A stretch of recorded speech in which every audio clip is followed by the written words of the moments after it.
Hello and welcome back to Randomly Generated Conversations. The first topic for today is imagine your perfect city. What are some things it would have?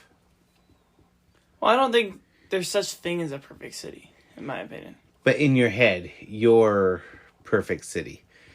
Knowing that perfect city can't exist because it can't be perfect for everybody, but you, in your head, what would a perfect city have? Probably the different sections that appear in my mind. So more than likely, because my brain's a jumbled mess. Pretty sure I mentioned this before. My brain's a jumbled mess where infinite universes, infinite islands, everything like that. My brain would picture a perfect city as the different chunks in my head that different information lay.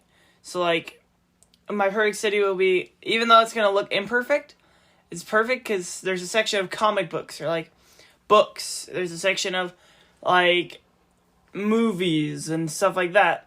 Different little sections here and there.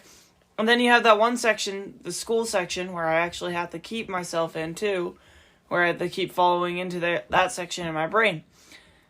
Each part of that is the perfect city, but it would have different people, characters from books or comics I like, because then I'd be able to actually talk to them.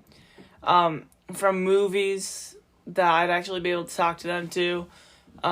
Just a world of jumbled up randomness, but that would be perfect for me. So Okay, so just kind of a mess. Yep. Perfect city. It would have a beach, but at the same time it would have mountains right behind it, so you could go off to the mountains to camp. You go down to the beach. It would have one section that's maybe a more jungly area. So it would have these different type of environments within a short distance. So the different biomes and stuff like that too? Yeah. Because you'd have the jungle biome, you'd have Granted, it'd technically be impossible to have a different climate throughout there. Yes. But so it's not it's snowing over here and sunny over here.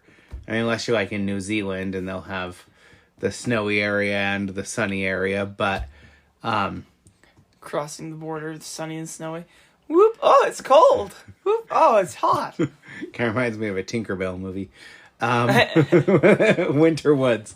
No, anyway, so I couldn't fit all the different biomes into there. Anyway, so I'd have to leave out some, the desert. I'd leave that one out, the sandy desert area. But having, the mountains, then the beach, the jungle.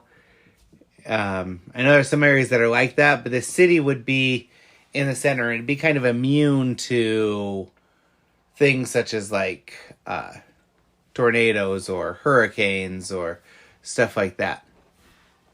So you'd have all sorts of different recreation close by.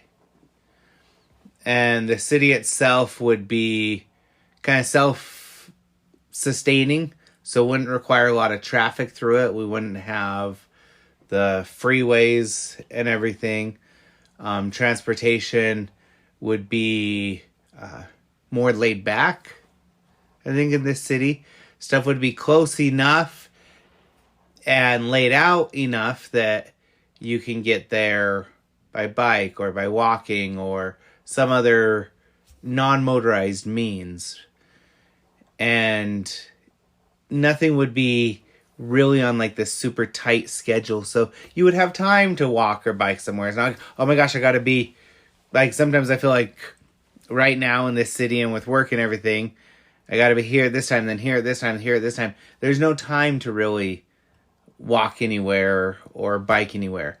I keep saying, during the summer when the kids aren't at school, I want to bike to get the groceries and everything instead of taking the car. But even during then, stuff gets so busy. So this wouldn't have that same type of busyness. It'd be more laid back and self-sustaining and everything. Yeah, I would love your perfect city too. What if they were neighbors? No, just kidding. Neighbor cities or neighbor people. There would have to be, it wouldn't really be a city if it was just one family living there. A city requires, I don't know what the definition of a city is by way of number of people, but could still be a couple thousand people living there and still have it self-sustaining and very recreational. I think that's what I would like. So you have your neighborhoods, and you have your like sort of villages, then you have your cities. Is what I'm thinking. So like the neighborhoods is like the smaller group of people, not exactly smaller, but like you have your groups of people there. Then you have your cities, which is the bigger place with lots more people, and then you have the villages where it's like a community of people. Mm-hmm. It's not as much as a city, but it's not as few as a neighborhood. That's what I'm thinking. Well, this is your ideal city. I'm not thinking of a makeup of multiple. No, I'm not. I'm thinking more like how a big city would lay out, right? But maybe not that big. You have the city center, which has more your businesses, and then from there you have more the suburb type areas, but not really suburbs. So more of the where the housing and everything are out of that city center, not necessarily as small as like a village, but this wouldn't be as big as like New York, Tokyo, Mexico City, or any of those either. It wouldn't even be as big as like Salt Lake City, right? But even Salt Lake City, so I'm using that as a reference since we live here in Utah, you have the downtown, the city center area. Then from there, you still have businesses here and there, but then it goes into more the residential, except for you have the bigger streets and then the freeways and everything. That I would cut out, and they wouldn't be big buildings like there. These would be more, not sky rises, because you wouldn't want it to ruin the view. And with 1,000 people in the city, a couple thousand, you wouldn't need big skyrise office buildings. Yeah. So, and that's my ideal city. I could see your city on an island. Like it's this big island surrounded. But the island is immune from hurricanes and natural disasters. Yes. I think that would be funny in my place where, like, the hurricanes and tornadoes and stuff like that, due to it being a comic-ish world, like a cartoon, comic, all the books, stuff like that, it just could be, like, the funny little, like, things that happen, and then you all hear sound effects and stuff like that. It would be hilarious. Nice. But yeah. Next topic. If you could travel anywhere right now, where would you go? Japan. Okay. I really want to go to Japan because they have, and I am very much a Pokemon nerd, they have Poke Centers all over there, and I really want to go and see everything there. They have the Pokemon Cafe, stuff like that. I just want to check out the different things like that. They have the Eorzea Cafe from Final Fantasy in Japan, so I'd love to do that. Japan would be fun. There's a lot of cultural stuff I would like to go see there. Learned a little bit about the culture. Took about a year and a half of Japanese when I was in the university. Took that with my wife. Don't remember hardly any of it. A few words here and there. But what I enjoyed about the class was we got to learn a little bit about the culture. And so I'd like to go see some of that stuff. Being that I like anime and other stuff like that. But it'd be kind of cool to go where some of the stuff is based out of, right?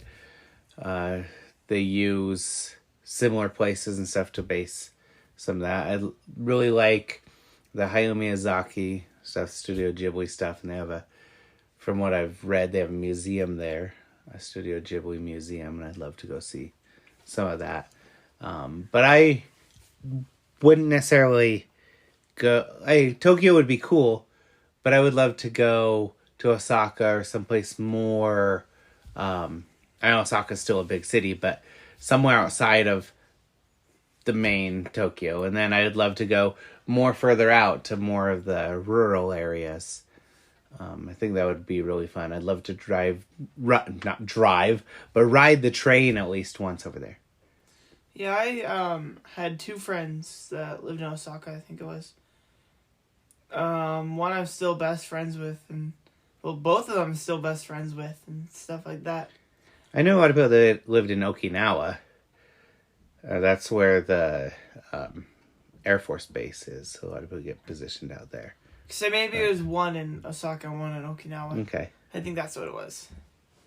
But yeah, so. Because Okinawa is kind of its own little island there, off of the main island, but it's still Japan. Yeah. I've worked with a lot of people that have been stationed there for a time, and they've really loved it. Now, if I could travel anywhere right now, even though I'd love to travel to Japan. I think right now I would go back to Mexico.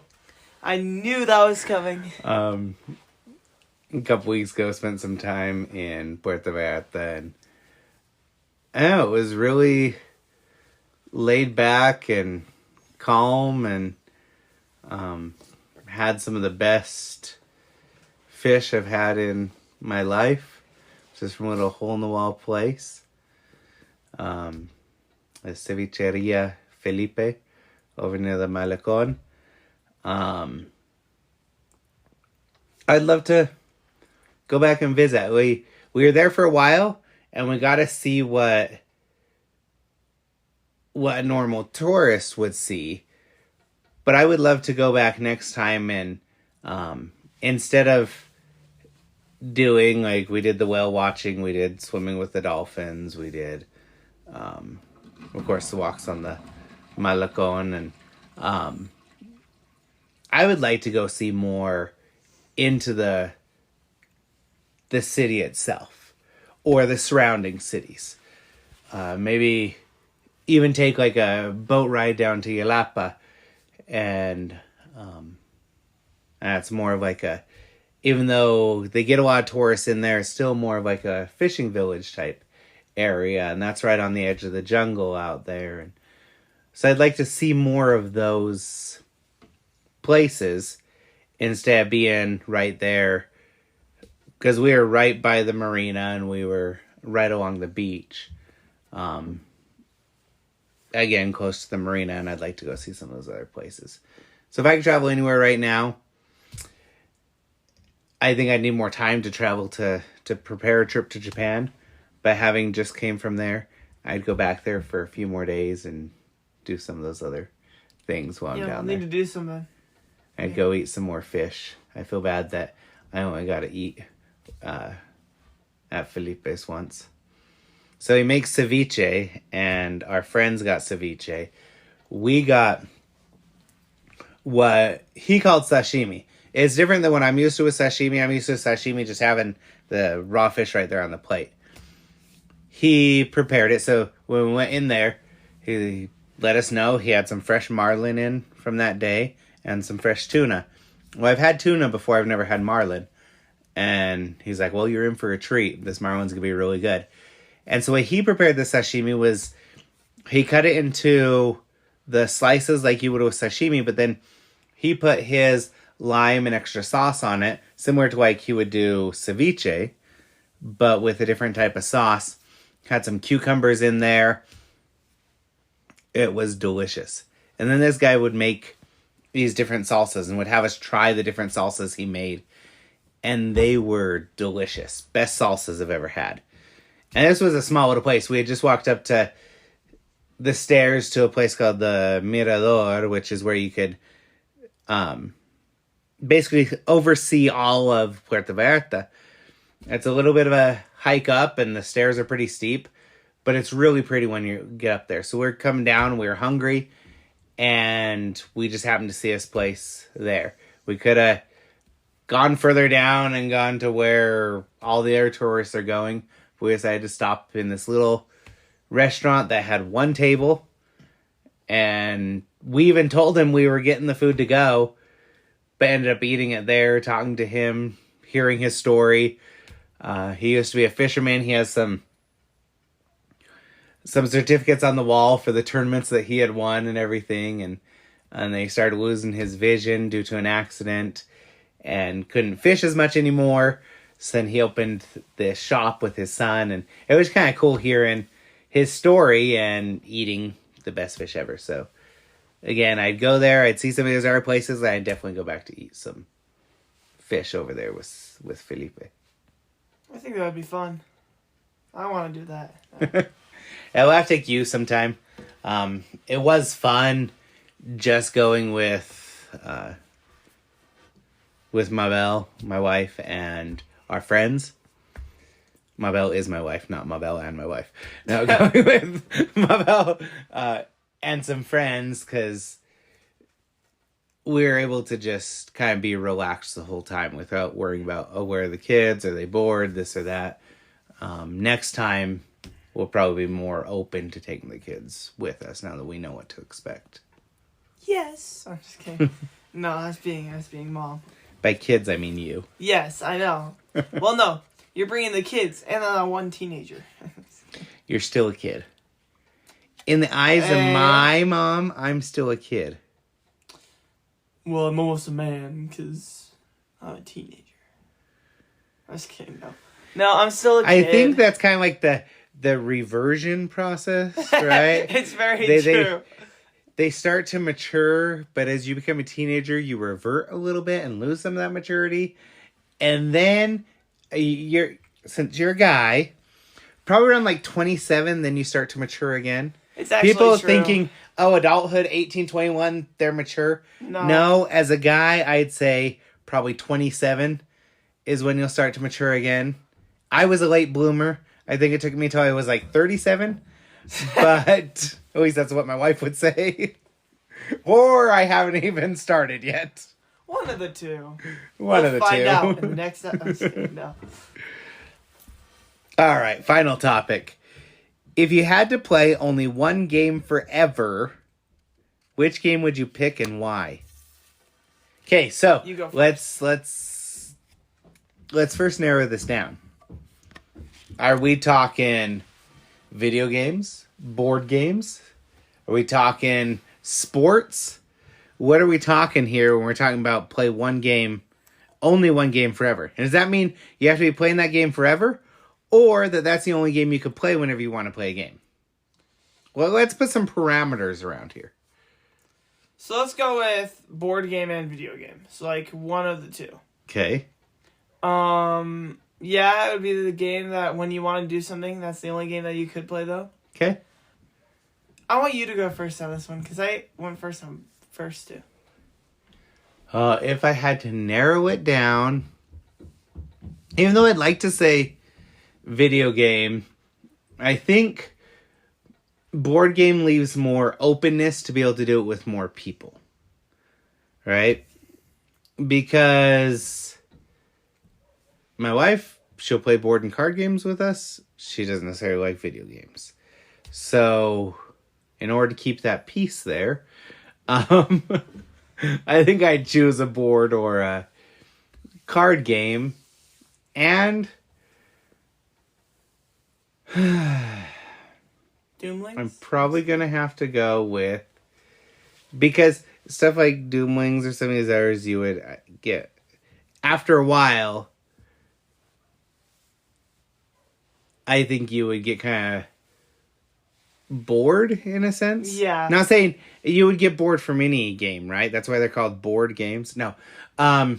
You would get, but I would have to say Uno, right? Because Uno is probably the most common one for us to play here in the house. We play a lot of other ones, but if we're like, oh, let's pick up a quick one to play, what do we pick up? Uno.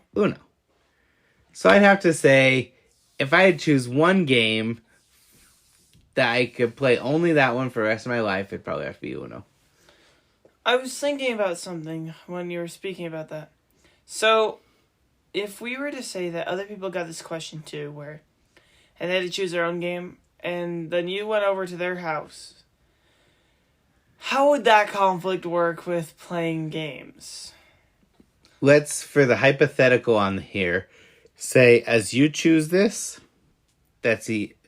what you're choosing is the only game to have ever been invented in your reality or universe. Okay. So it won't be that somebody else has a different game. This is the only game anyone's playing. Okay.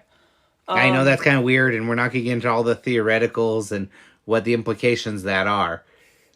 Just take that with a grain of salt. And I like my steak with a grain of salt. Anyway. just one grain.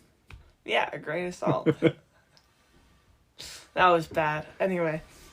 For me, I'm going video game. But I'd go a game that like has a continual like storyline and like that will keep going more and more and more and more. Like they'll add more new things every time, and I know that you think it's gonna be something different, but Final Fantasy 14.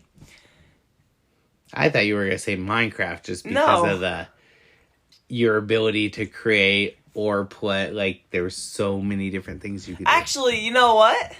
Minecraft, because I'm really good at building things out of wool. I was gonna say Final Fantasy 14 because they have they make new expansions like every whatever amount of years. I don't remember how many, but there's still lots of things to do in that game. Even after beating the main storyline, you can go do fates. You can join hunts, like hunting groups and stuff like that.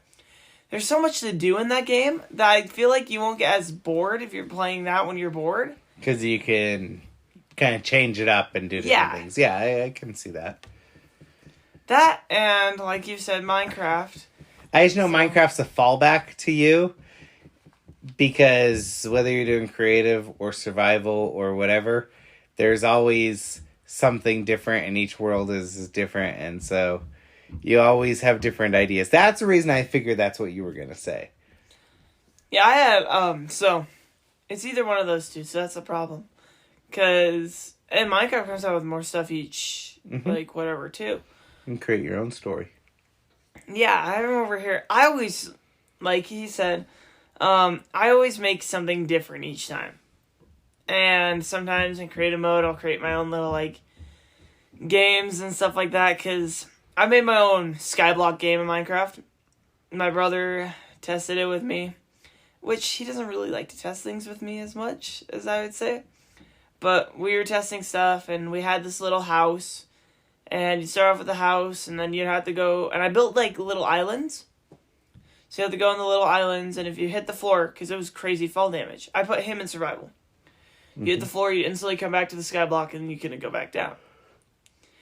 Somehow you'd glitch it, and you'd always be able to hit the floor, and then never die. It was crazy. Anyway. You didn't have it high enough? Mm-hmm. And then we had survival worlds where we'll be like, okay, we're going to pretend this like a shipwreck, or we're going to pretend that we're over here hiding from something like that. I feel like I build my own storylines inside my brain, like I've said. I build storylines that I'm like, you know what, this might be fun for this time, or this might be fun for that time. That this is the reason why being a sort of author, it's something that I do all the time, too, with writing, with, like, editing and writing my book with my friend. I find my storylines, I find my, hey, wait, this might fit into here, and stuff like that. And I prefer survival, as you know. You could tell him how much I love creative. Yeah, he doesn't. But in survival, he can create the most craziest of things. He made a pyramid. We were playing, and he made this, I think it was a sandstone pyramid. He also made like a town center that he decided to put a copper lightning rod right where the bell was. So you'd call inside May the not town have center. been a very good decision, but... So if any of you played Minecraft, lightning plus villager equals witch. So we decided to put our town center right where the lightning rod was, and have our villagers turn to witches. I was thinking the lightning rod would protect our villagers, so it would hit the lightning rod. I didn't think it would direct the lightning right to where all our villagers were gathered, but I prefer it because I like to I do like to create. That's something I really enjoy. I love building the different buildings, and some people will just do like little stalls for the villagers and lock them in there. I like to create different buildings for each of them. Okay, here's their housing complex, and then have the different work areas, and I like to figure out, okay, what would a blacksmith look like? What would this look like? And so that's what I enjoy doing, but I find it useless if I'm doing it in creative. Because if I'm going to do it, I'm building it to have a purpose, right? And so if that purpose is survival or whatever the purpose is, in creative, it makes no point. I could create, I could destroy. I don't feel like I have to protect it or anything. Where in survival, I have to protect my creation. So I'm very careful about what I'm doing around it and everything. So I prefer that than just sitting there without any worry or whatever. And all of them are different too. Sometimes there's pyramids. Sometimes there's this library that we made out of cherry logs. Mm-hmm. In a cherry tree. In a cherry tree. Yep. It was crazy. So I made a bamboo house. Like the house was completely covered in bamboo. Mm-hmm. But I had cherry logs and stuff like that. But something you've done one of those like little things where you locked a villager away inside a little area and stuff like that. Mm-hmm. But my big thing, other than like when my brain's like, hey, let's try building this in Minecraft, or hey, let's try building this, I build marketplaces. Yes, you do. I have like little things where I'll use too many multicolored wool. I'll make them either 2 floors or just 1 floor, and I'll have chests. And this is where I put some villagers and stuff like that. This is where we'll put like our our weaver villagers and stuff like that. Uh-huh. We'll leave them there, and they can do their job. Where over here, I build marketplaces for a lot of things and stuff like that. Sometimes the wool on top will be white and blue, or red and green. It's different each time. The colors just clash better sometimes than others. Yeah. They clash or they complement? Wait, what's better? Complimenting. They complement each other. When colors clash, it means they don't really go well together. Sometimes colors complement each other a little more different times. Yes. You have the red over there saying, hey, why are you looking so blue? And the blue's like, thank you. Oh. Thank you all for joining us today, and we hope you'll join us next time. Thank you all.